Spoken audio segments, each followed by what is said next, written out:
बिस्मिल्लाहिर्रहमानिर्रहीम। अस्सलामुअलैकुम। उर्दू कहानी वर्ल्ड चैनल में खुशामदीद। अंबरनाग मारिया सीरीज़ की आने वाली तमाम मकसाद देखने के लिए चैनल उर्दू कहानी वर्ल्ड को सब्सक्राइब करें और घंटी के निशान को प्रेस करें। तो चलिए शुरू करते हैं अंबरनाग मारिया सीरीज़ एपिसोड नंबर 65, कैदियों का फरार, पहला हिस्सा। रेलवे स्टेशन पर ब्लैकआउट था और बड़ी भीड़ थी। मारिया और माइकल एक डब्बे में सवार हो गए। माइकल औरत के लिबास में था। वो एक औरत के साथ जाकर बैठ गया। उसके फरार की खबर सारे इलाके में फैल चुकी थी और पूरी जर्मन मिलिट्री पुलिस हरकत में आ चुकी थी। जगह जगह जर्मन पुलिस छापे मार रही थी। अभी पेरिस पहुंचने में 2 घंटे बाकी थे और मारिया को यही खतरा था कि कहीं रास्ते में माइकल पकड़ा ना जाए। उसने ये भी खुदा का शुक्र अदा किया कि रात को ब्लैकआउट था और माइकल को डिब्बे के अंदर की बेहद मध्यम रोशनी में कोई पहचान नहीं सकता था। ट्रेन पेरिस की तरफ रवाना हो गई। 1 घंटे बाद ट्रेन एक स्टेशन पर रुकी और कुछ जर्मन फौजी पुलिस के आदमी डिब्बे में घुस आए। अब ये औरतों का डिब्बा तो ना था कि यहाँ मर्द दाखिल ना होते। मर्दों के साथ यहाँ औरतें भी बैठी थीं। जर्मन पुलिस ने आते ही सवारियों के कार्ड देखने शुरू कर दिए। मारिया एक कोने में खड़ी हो गई क्योंकि वहाँ रश इतना था कि मारिया किसी के करीब नहीं बैठ सकती थी। मारिया जानती थी कि माइकल के पास शनाख्ती कार्ड नहीं है और फिर वो औरत के लिबास में था। अगर कार्ड होता तो वो भी तो मर्द का हो सकता था।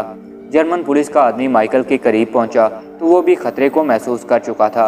उसने एकदम रोना शुरू कर दिया। मारिया को बेख्तियार हंसी आ गई क्योंकि माइकल औरतों की आवाज़ में सिसकियां भर भर कर रो रहा था और कह रहा था, हाय मेरी बेटी मर गई, बिल्कुल बच्ची थी, मैं उसकी सालगिरह पर उसे खिलौनों का तोहफा भी ना दे सकी। माइकल औरत के लिबास में इस कदर शानदार दुखी माँ की एक्टिंग कर रहा था कि मारिया अश कर उठी। उसका फ़ायदा उसे ज़रूर हो गया क्योंकि जिस पुलिस वाले ने माइकल का शनाख्ती कार्ड देखना था वो उसके साथ हमदर्दी करने लगा। बहन, जो खुदा को मंजूर था हो गया, अब तुम सब्र से काम लो। माइकल जर्मन पुलिस वाले के कंधे पर सर रखे रो रहा था। मारिया को हंसी तो बेख्तियार आई, लेकिन उसे ये भी खतरा था कि कहीं हाथ फेरते फेरते माइकल के बाल ना खुल जाएं और सारा भांडा फूट ना जाए। पुलिस वाला आगे चला गया। उस अफरा तफरी में उसने ये भी माइकल से ना पूछा कि उसका शिनाख्ती कार्ड कहाँ है। गाड़ी पूरी रफ्तार से दोबारा भागी जा रही थी। आखिर वो रात के पिछले पहर पेरिस के स्टेशन पर पहुंच गए। रेलवे स्टेशन पर धीमी धीमी रोशनी हो रही थी। सर्दी बहुत सख्त थी। थोड़े बहुत मुसाफिर ट्रेन से उतरकर बाहर निकल गए थे। मारिया माइकल को एक तरफ ले गई और कहा, तुम्हारी बीवी ने मुझसे यही कहा था कि वो तुम्हारा इंतज़ार करेगी। कहाँ, किस जगह? इसका मुझे इल्म नहीं। क्या तुम जानती हो कि तुम्हारी बीवी किस जगह तुम्हारा इंतज़ार कर रही होगी, क्योंकि यहाँ से हमें उसी जगह जाना है। माइकल ने कहा, वो अपने घर मेरा इंतज़ार नहीं कर सकती क्योंकि हमारे घर के बाहर जासूसों ने पहरा लगा रखा होगा। उन्हें मालूम है कि मैं फ़रार हो चुका हूँ और अपनी बीवी से मुलाकात करने घर ज़रूर आऊँगा। फिर तुम्हारी बीवी कहाँ हो सकती है? माइकल बोला, मेरा ख्याल है हमारे एक रिश्तेदार की फूफी शहर से बाहर एक आबादी में रहती है, वो ज़रूर वहाँ चली गई होगी। मारिया ने कहा, लेकिन जासूस उस जगह भी ज़रूर तुम्हारा इंतज़ार कर रहे होंगे जहाँ तुम्हारी बीवी जाएगी। जासूस उसका पीछा करते रहेंगे ताकि जब कभी तुम उससे मिलने आओ तो वो लोग तुम्हें गिरफ्तार कर सकें। तो फिर इस तरह तो मैं जब तक जंग ख़त्म नहीं होती अपनी बीवी से नहीं मिल सकता। मारिया ने कहा, नहीं ऐसी कोई बात नहीं है, हम तुम्हारी फूफी के पास जाएंगे, फिर जो होगा देखा जाएगा। वो रेलवे स्टेशन से बाहर आ गए।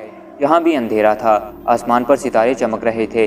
उनकी हल्की हल्की रोशनी में मकानों के खाके नज़र आ रहे थे। एक टैक्सी चुपके से पास आकर खड़ी हो गई। ड्राइवर ने एक औरत को अकेले खड़े देखा तो करीब आकर कहा, मैडम, मैं आपकी क्या खिदमत कर सकता हूँ? माइकल ने कहा, भैया मुझे मोहल्ला चांद वाला में ले चलो। तशरीफ़ रखें मैडम। माइकल के साथ मारिया भी टैक्सी में सवार हो गई। उस जंग के ज़माने में बेकारी और तंगदस्ती आम थी। लोग एक दूसरे को अकेला देखकर लूट लेते थे। माइकल को इसलिए अकेले सफ़र करते हुए डर महसूस ना हुआ कि एक तो वो औरत नहीं मर्द था, दूसरे ये कि वो अकेला नहीं था, मारिया उसके साथ थी। टैक्सी सुनसान सड़कों पर तेज़ी से घूमती हुई शहर से बाहर निकल गई। ये इलाका बिल्कुल ही उजाड़ था। टैक्सी ड्राइवर एक चोर उचक्का था। उसका काम ही यही था कि अकेले दकेले मुसाफिर को रास्ते में लूट लिया करता था। उस औरत को भी उसने बेयारों मददगार देखा तो आधे रास्ते में टैक्सी खड़ी कर दी। माइकल ने पूछा, भाई यहाँ गाड़ी किस लिए खड़ी कर दी तुमने? ड्राइवर अपने जर्द दांत निकालकर मुस्कुराया, तुम्हें लूट कर हलाक करने के लिए। मारिया और माइकल चौंक पड़े। उन्हें उम्मीद नहीं थी कि ये शरीक सा टैक्सी ड्राइवर चोर या कातिल भी हो सकता है। माइकल ने कहा, भाई मैं तो औरत ज़ात हूँ, मुझे क्यों हलाक करते हो? मैं तो एक दुखी औरत हूँ। ड्राइवर कहका मारकर हंसा और उसने अपने कोट की अंदर वाली जेब से छोटा सा पिस्तौल निकालकर उसका रुख माइकल की तरफ करते हुए कहा, मजबूर हूँ मादाम, लूटना मेरा पेशा है, क्योंकि मैं गरीब टैक्सी की कमाई से मेरी गुजरबस्ती नहीं होती। माइकल ने कहा, तो फिर तुम मुझे लूट लो, लेकिन हलाक तो ना करो। ड्राइवर ने कहा, हलाक करना बहुत ज़रूरी है। चोरी अपनी गरीबी दूर करने के लिए करता हूँ और चोरी को छुपाने के लिए हलाक करता हूँ, इसलिए बराए मेहरबानी मरने के लिए तैयार हो जाओ। मारिया को डाकू पर बड़ा गुस्सा आया। कमबख्त किस दीदा दलेरी से एक इंसान की जान लेने पर तुला हुआ था। वो पिछली सीट पर माइकल के साथ बैठी थी। आहिस्ता से खिसक कर ड्राइवर की तरफ आई तो सीट के स्प्रिंग का शोर पैदा हुआ। ड्राइवर ने पिस्तौल का रुख उधर को कर दिया। क्या करने लगी हो? गोली मार दूंगा अगर ज़रा भी हरकत की। माइकल समझ गया कि मारिया हरकत में आ चुकी है। वो बड़ा खुश हुआ, झट बोला, मैं भला गरीब औरत क्या कर सकती हूँ? लो मेरी तलाशी ले लो, मेरे पास तो फूटी कोड़ी भी नहीं। ड्राइवर ने पिस्तौल की नाली आगे कर दी और गुर्राया, तुम देहाती औरतें बहुत चालाक होती हो, ज़रूर तुमने किसी जगह रुपए छुपा रखे हैं। सीधी तरह जहाँ तुमने दौलत छुपा रखी है निकाल कर मेरे आगे रख दो, नहीं तो मैं 1 2 3 कहने के बाद तुम्हें गोली मार दूंगा और लाश इसी जगह डालकर चला जाऊंगा, क्योंकि अगर तुम्हारे पास कुछ भी ना निकला तो भी मैं ये खतरा मोल नहीं ले सकता कि तुम जाकर जर्मन पुलिस को मेरे बारे में रिपोर्ट कर दो। मारिया अब खिसकती ड्राइवर के पीछे उसकी अगली सीट के पहलू में पहुंच गई। ड्राइवर ने गिनती शुरू कर दी, 1 2, अभी 3 उसके मुंह से नहीं निकला था कि मारिया ने उसके पिस्तौल वाले हाथ पर नीचे से मुक्का मारा। पिस्तौल उछलकर पड़े जा गिरा। ड्राइवर हक्का बक्का होकर इधर उधर देखने लगा, क्योंकि टैक्सी में सिवाय माइकल के कोई दूसरा इंसान नहीं था और माइकल उसके सामने बैठा था या बैठी थी। फिर ये मुक्का किसने मारा? अभी वो हैरान ही था कि मारिया ने उसकी गर्दन पर पूरी ताकत के साथ थप्पड़ मारा। ड्राइवर सीट पर गिर पड़ा। मारिया पिस्तौल अपने हाथ में लेकर ड्राइवर से बोली। वो पूरी तरह टैक्सी के अंदर एक ऐसी औरत की मौजूदगी को महसूस कर रहा था जो कि उसे नज़र नहीं आ रही थी, लेकिन उसके बिल्कुल करीब बैठी मारिया बाकायदा सांस ले रही थी। माइकल यानी दूसरी औरत बड़े आराम से पिछली सीट पर बैठी थी। टैक्सी चल पड़ी। मारिया ने कहा, अगर तुमने गाड़ी भगाने की कोशिश की तो तुम्हारे पिस्तौल से ही तुम्हारी खोपड़ी को पाँच कर दूंगी। ड्राइवर तो अपनी जगह बैठा बैठा लरस गया। उसने बड़े आराम से पेरिस की बस्ती चांद वाले मोहल्ले के सामने लाकर गाड़ी खड़ी कर दी। ड्राइवर की गर्दन पर मारिया ने मुक्का मारते हुए कहा, मैं भूत हूँ, अगर तुमने किसी से हमारा जिक्र किया या किसी दूसरे मुसाफिर को लूटने की कोशिश की तो मैं इसी जगह पहुंचकर तुम्हारी गर्दन दबा दूंगी, समझे? जी जी समझ गया, ड्राइवर ने हाथ जोड़कर कांपते हुए कहा और टैक्सी भगाकर ले गया। मारिया ने माइकल से कहा, अब तुम औरतों को लिबास उतारकर फेंक दो। माइकल अंधेरे में एक दीवार की आड़ में चला गया। हाँ, उसने जनाना लिबास उतार दिया। वो फिर से मर्द बनकर निकल आया। मारिया ने कहा, मेरा ख्याल है जर्मनी के जासूस ज़रूर तुम्हारी बीवी के मकान की निगरानी कर रहे होंगे। मेरे ख्याल में तुम इसी जगह ठहरो, मैं जाकर पता करती हूँ कि तुम्हारी बीवी घर में है या नहीं। ठीक है, मैं इसी जगह तुम्हारा इंतज़ार करूँगा। मारिया ने माइकल की फूफी के मकान का एड्रेस मालूम किया और माइकल को उसी जगह दीवार की ऊँट में खड़े रहने का कहकर मारिया माइकल की फूफी की तरफ चल दी। उसने दरवाजे पर दस्तक दी। एक बूढ़ी औरत ने आकर दरवाज़ा खोला। उसने देखा कि बाहर कोई भी नहीं है। वो वापस दरवाज़ा बंद करके अंदर चली गई। इस दौरान मारिया भी उसके साथ ही अंदर जा चुकी थी और उसे ये तो पूछ नहीं सकती थी कि माइकल की बीवी अंदर है या नहीं। वो खुद अंदर जाकर मालूम करना चाहती थी। उसने तो माइकल की बीवी को पहले से ही देख रखा था। मारिया मकान के अंदर गई तो देखा कि एक कमरा है जहाँ कुर्सियाँ और पलंग दीवार के साथ लगा है। उस पलंग पर वही बूढ़ी औरत दोबारा लेट गई। दूसरे कमरे से माइकल की बीवी ने निकलकर पूछा, कौन था आंटी? आंटी ने कहा, खुदा जाने कौन भूत था, दस्तक देकर गायब हो गया। ये सुनकर माइकल की बीवी का माथा ठनका। ज़रा मुस्कुराई, समझ गई कि वही मुकद्दस रूह अपने वादे के मुताबिक आ गई है। खुश होकर बोली, आंटी मेरा दिल कहता है कि माइकल आ गया है। आंटी ने कहा, अरे पागल हो गई हो क्या? भला कोई जर्मनों की कैद से भी भाग सकता है? माइकल की बीवी बोली, तुम नहीं जानती आंटी, मेरा दिल कह रहा है कि माइकल आ गया है। अरे अगर आ गया है तो फिर सामने क्यों नहीं आता? कहाँ है वो भला मांस? इतने में मारिया ने माइकल की बीवी के कान में कहा, बहन तुम्हारा खामद बाहर खड़ा है, घबराओ नहीं, मैं उसे लेकर अंदर आ रही हूँ। मैंने तुम्हारे साथ जो वादा किया था उसे पूरा कर दिया। खुशी से माइकल की बीवी की चीख निकल गई। माइकल माइकल, वो ये कहती हुई दरवाजे की तरफ भाग उठी। मारिया ने आगे बढ़कर कहा, अगर तुमने शोर मचा दिया तो माइकल तुम्हारे पास कभी नहीं पहुंच सकेगा। क्या तुम्हें नहीं मालूम कि तुम्हारे घर की निगरानी हो रही है और बाहर जर्मन जासूस छुपे बैठे हैं? माइकल की बीवी रुक गई। मैं माफ़ी चाहती हूँ मुकद्दस रूह। अरे ये तू किस किससे बातें कर रही है? ज़रूर तुम पागल हो गई हो, उसकी आंटी ने कहा। मारिया बाहर निकल गई। आंटी ने माइकल की बीवी से कहा, खुदा के लिए होश करो, यूं पागल होकर क्या कर लोगी? अपने आप को संभालो। माइकल की बीवी बोली, मैं पागल नहीं हूँ आंटी, माइकल अभी अंदर आ रहा है, तुम अपनी आंखों से देख लेना। और सचमुच थोड़ी ही देर बाद माइकल अंदर आ गया। उसकी बीवी उससे लिपट कर फूट फूट कर रोने लगी। आंटी तो खुशी से हैरान होकर रह गई। मारिया ने कहा, मैंने अपना वादा पूरा कर दिया, अब मैं जा रही हूँ।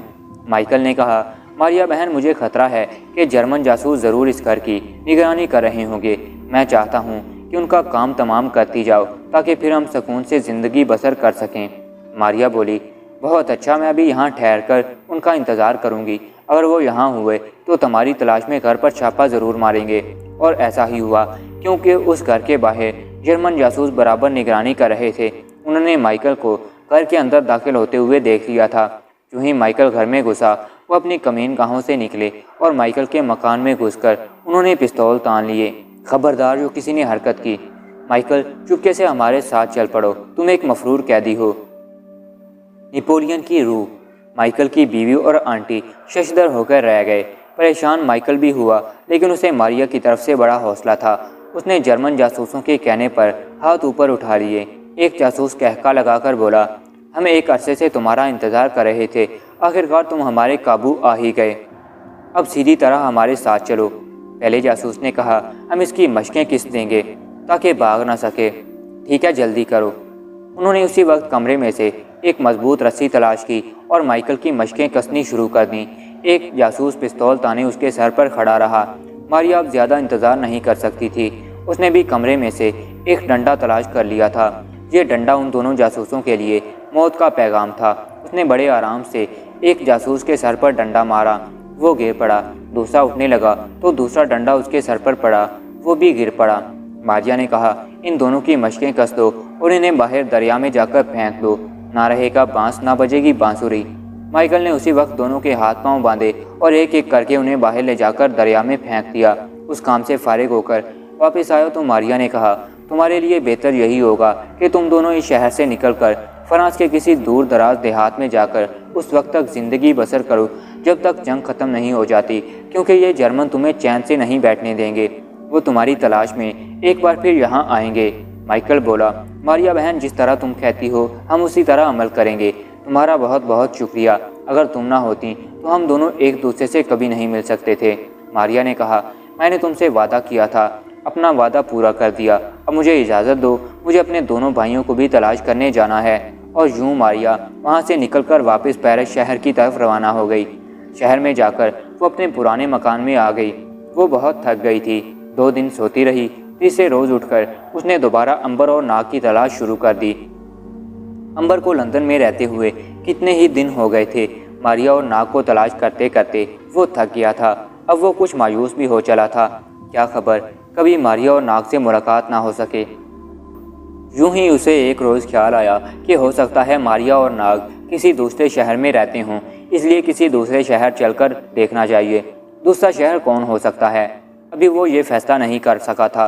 बहरहाल वो शहर के सबसे बड़े रेलवे स्टेशन पर आ गया। उसके पास चंद 1 रुपए थे। उसने अभी टिकट नहीं खरीदा था कि ट्रेन आकर रुकी। मालूम हुआ कि वो दूसरे शहर नहीं जाएगी क्योंकि आगे हवाई हमले का खतरा है। अंबर वापस घर आ गया। एक रात वो ख्वाब में क्या देखता है कि मारिया फ्रांस के शहर पेरिस में फिर रही है। सुबह उठकर अंबर ने फैसला किया कि वो पेरिस जाएगा।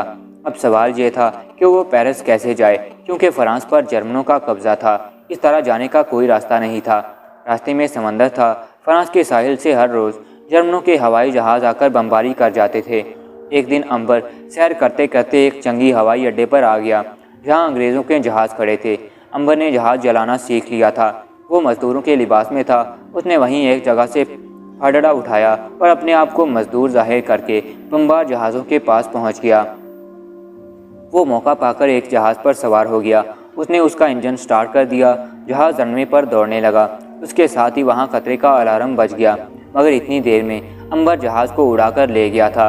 जहाज़ समंदर के ऊपर से गुजर रहा था। उसके पीछे 2 जहाज़ आए, मगर जब उन्होंने देखा कि दुश्मनों का इलाका करीब है तो वो दोनों जहाज़ वापस चले गए।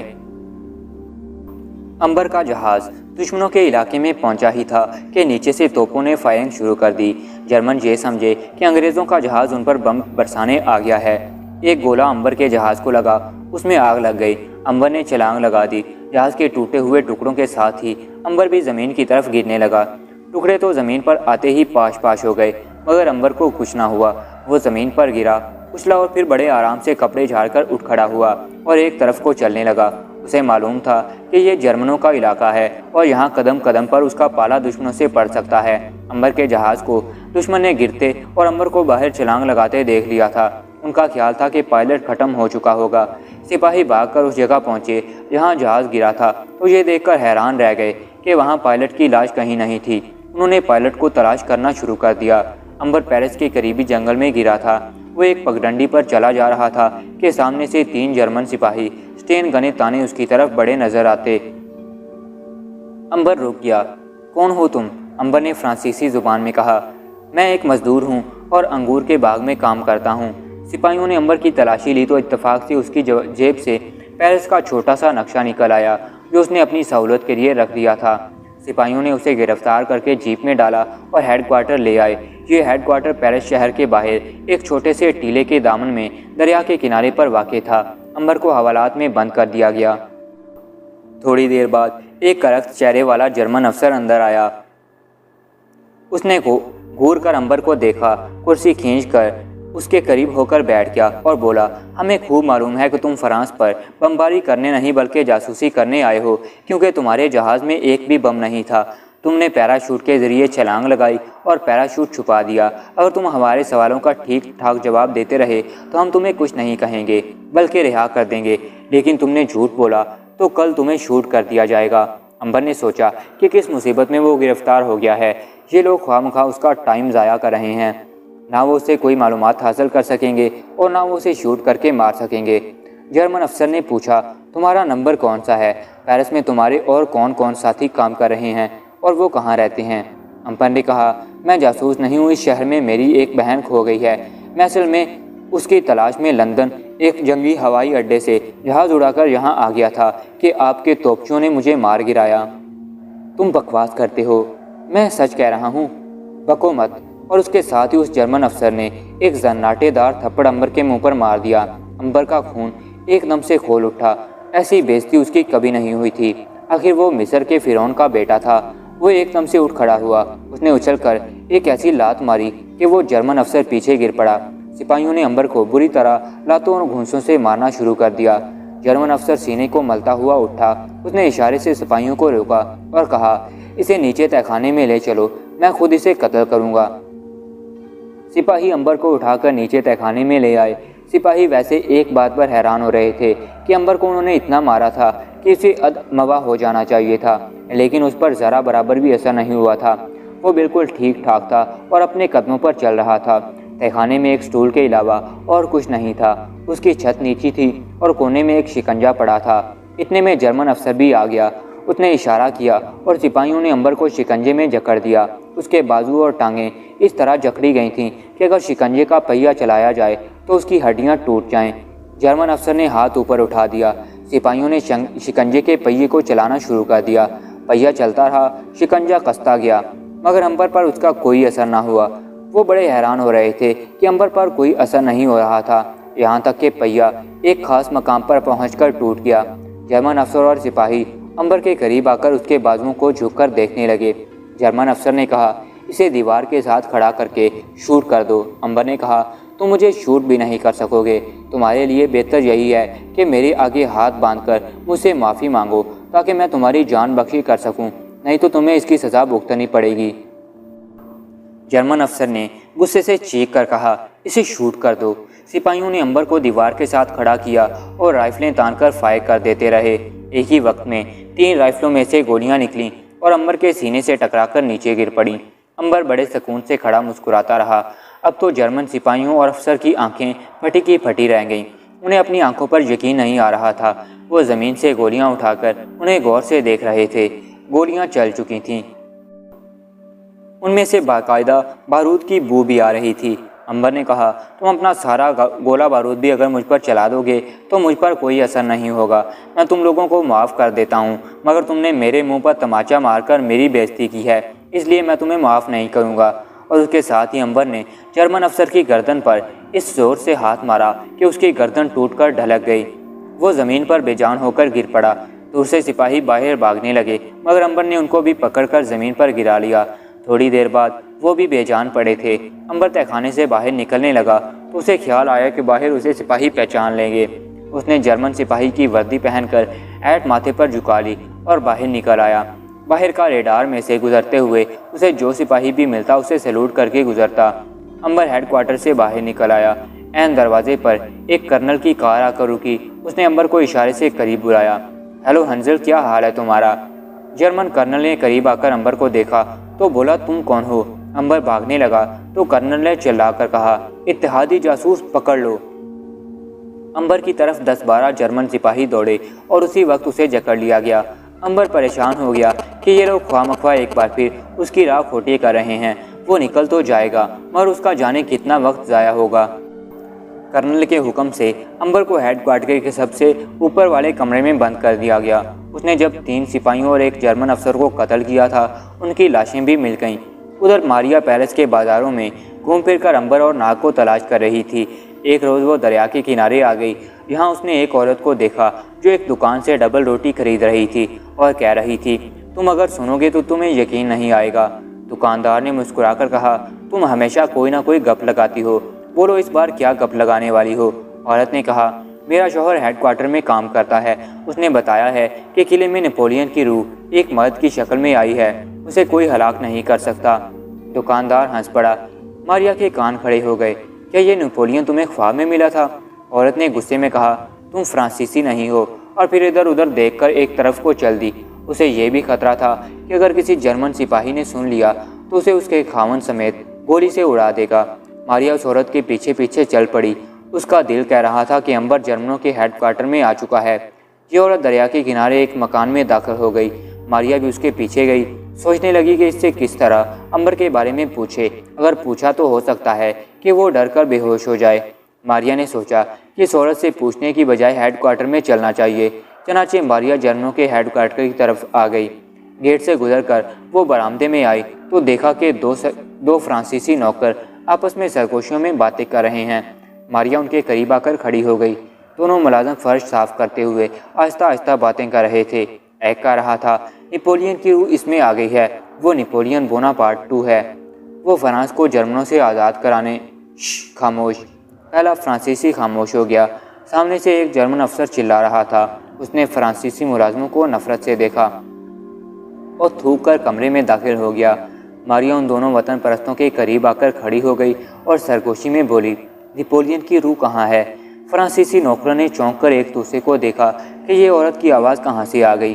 फिर उन्होंने एक चीख मारी और एक तरफ को भाग गए। मारिया को अफसोस हुआ कि वो ये क्यों भूल गई कि उसकी आवाज़ उन्हें खौफजदा भी कर सकती है। बहरहाल अब वो क्या कर सकती थी। वो खामोशी से हेडक्वार्टर के बरामदों और कमरों के चक्कर लगाने लगी कि शायद उसे किसी तरह कहीं अंबर का सुराग मिल जाए। घूमते फिरते उसने देखा कि एक जगह सीढ़ियाँ ऊपर जा रही हैं। मारिया ऊपर चढ़ गई। ऊपर कमरे थे, बरामदे थे।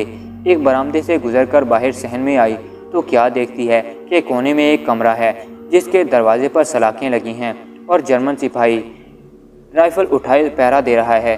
मारिया के चेहरे पर मुस्कुराहट आ गई। ज़रूर अंबर उस कमरे में कैद है। वो जल्दी से भागकर दरवाजे के पास आई।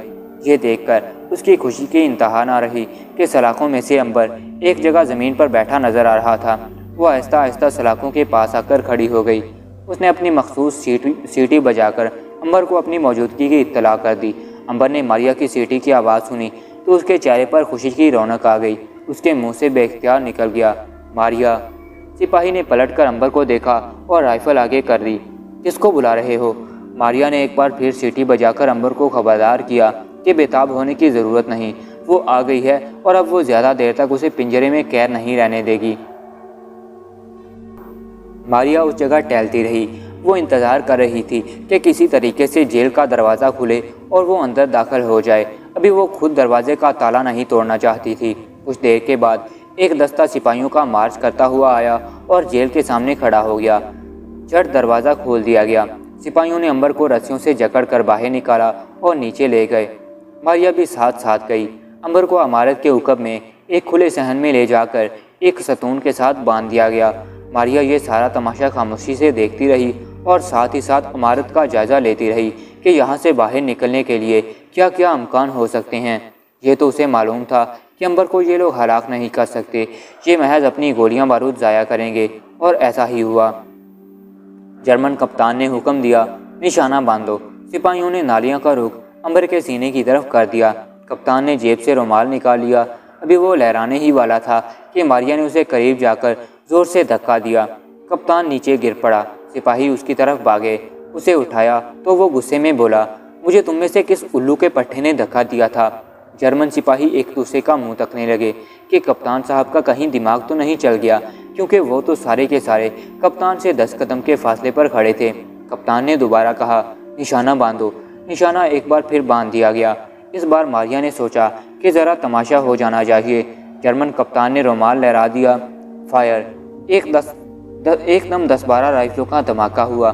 यकीन था कि अंबर का सीना छलनी हो चुका होगा और खून की नदियां बह रही होंगी, मगर वहां ऐसी कोई बात नहीं थी। उनके सामने अंबर सुकून के साथ उसी तरह बंदा मुस्कुराता हुआ दिखाई दिया। जर्मन कप्तान ने लपक कर अंबर के सीने को गौर से देखा। वहां गोली का कोई निशान नहीं था। सारी गोलियां फर्श पर गिर पड़ी थीं। जर्मन कप्तान की हैरत से आंखें खुल गई। ये क्या हुआ? फिर उसने जर्मन सिपाहियों को दोबारा फायरिंग का हुक्म दिया। एक बार फिर अंबर के सीने पर गोलियां चलाई गईं। इस बार भी वही हुआ। अंबर के सीने पर खराश तक न आई और गोलियां फर्श पर गिर पड़ीं।